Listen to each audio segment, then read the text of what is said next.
America sent his son to war, then detained the father waiting for him to come home. Luis Manuel Aviles Roa has lived in the United States for 19 years. His family says he has no criminal record, has permission to work, a social security number, and was pursuing permanent residency. His son Joshua is an American sailor aboard the USS Abraham Lincoln. While his father was building a life in America, Joshua was serving it. More than 250 days at sea, shifts exceeding 12 hours.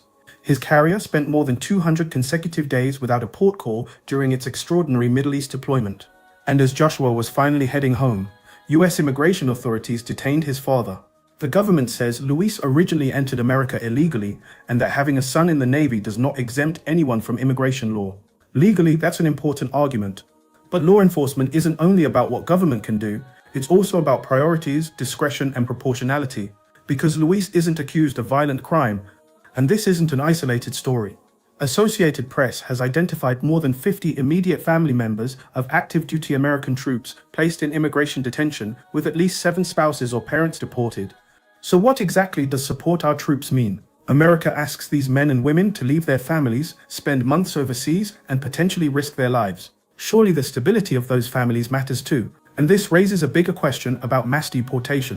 When political success is measured by how many people are detained and removed, does the human being behind the statistic eventually disappear? America has every right to enforce its borders.